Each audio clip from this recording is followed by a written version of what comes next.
Tak dapat dipungkiri, semua orang bekerja keras karena ingin mendapatkan rejeki yang berlimpah seperti uang dan harta. Namun yakinlah bahwa rejeki itu sudah ditentukan Allah kadarnya dan kapan datangnya. Walaupun kita sudah berusaha mencarinya dengan cara bekerja keras siang dan malam, bahkan sampai pagi. Jika itu bukan rejeki kita, maka kita tidak akan mendapatkannya. Namun, jika sudah Allah tetapkan rejeki itu milik kita, walaupun kita tidak menginginkannya, maka rejeki ini akan datang sendiri kepada kita dengan cara yang tidak disangka-sangka. Ada sekelompok atau golongan orang yang selalu dikejar rejeki, yakni golongan orang-orang yang bertawakal kepada Allah Subhanahu wa Ta'ala. Golongan ini telah Allah jamin rejekinya. Allah Subhanahu wa Ta'ala menjamin rejekinya melalui berbagai tempat dan cara. Allah Subhanahu wa Ta'ala berfirman, "Barang siapa yang bertawakal kepada Allah, niscaya Dia akan memberikannya jalan keluar dan memberinya rezeki dari arah yang tidak disangka-sangka. Dan barang siapa yang bertawakal kepada Allah, niscaya Allah akan mencukupkan keperluannya. Sesungguhnya Allah melaksanakan urusan yang dikehendakinya. Sesungguhnya Allah telah mengadakan ketentuan bagi tiap-tiap sesuatu." Surat At-Talaq ayat 2 dan 3.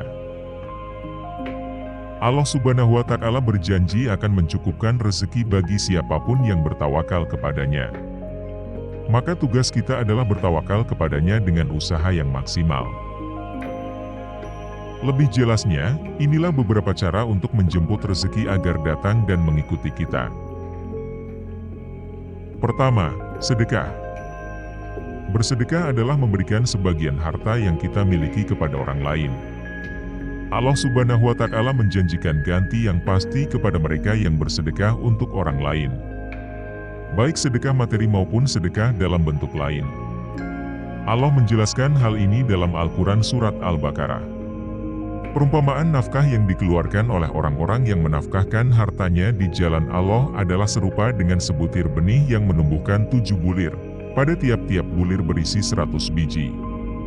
Allah melipat gandakan ganjaran bagi siapa yang Dia kehendaki, dan Allah Maha Luas karunia-Nya lagi Maha Mengetahui. Surat Al-Baqarah ayat 261.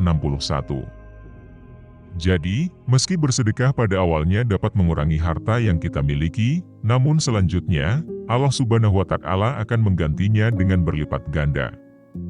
Akan tetapi, dalam bersedekah sebaiknya kita berharap ganti untuk akhirat dibanding mengharap balasan di dunia. Terlebih jangan sampai saat bersedekah kita hanya berharap balasan harta, dan bukan ridho dari Allah Subhanahu wa Ta'ala.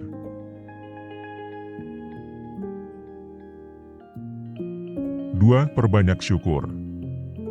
Bersyukur merupakan cara untuk mendapatkan lebih. Matematika Allah Subhanahu wa Ta'ala sangat berbeda dengan matematika yang digunakan manusia. Lihat saja, bagaimana Allah sangat mudah memberikan lebih kepada mereka yang bersyukur.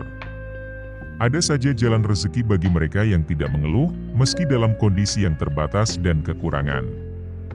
Bukankah hal ini juga sudah dijanjikan Allah Subhanahu wa Ta'ala dalam Al-Quran? Bahwa siapa yang bersyukur, maka Allah akan menambahkan nikmat-Nya. Namun mereka yang mendustakan, maka akan mendapat azab yang pedih. Ingatlah, ketika Rabb-mu memaklumkan, sesungguhnya jika kalian bersyukur, niscaya aku akan menambah nikmat kepadamu, tetapi jika kalian mengingkari nikmatku, maka pasti azabku sangat berat. Surat Ibrahim ayat 7. 3. Perbanyak istighfar.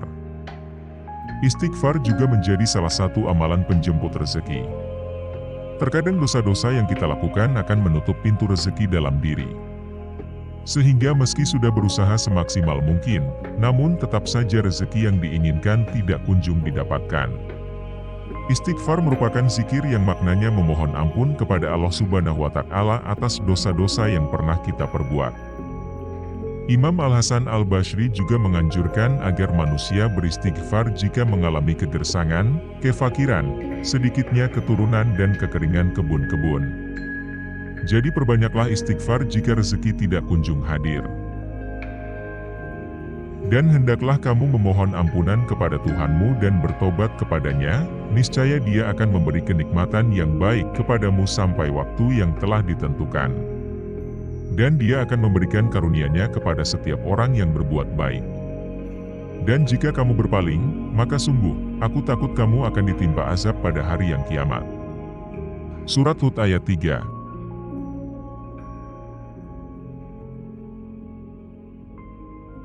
Tiga cara di atas adalah bentuk tawakal kita kepada Allah Subhanahu wa Ta'ala. Semoga dengan melakukan itu semua, Allah akan memudahkan rezeki kita. Tentunya dengan disertai ikhtiar bekerja mencari nafkah. Tiga cara tersebut mungkin bukanlah hal yang baru bagi kita semua. Namun, berapa banyak dari kita yang telah mempraktekkannya secara istiqomah?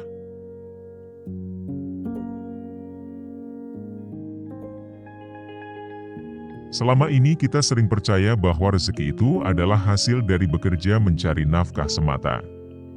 Kita hanya fokus bekerja, pagi, siang, sore dan malam. Tapi lupa untuk bertawakal kepada Allah Subhanahu wa Ta'ala. Padahal, rezeki itu pemberian dari Allah, bukan pemberian orang atau tempat kerja kita.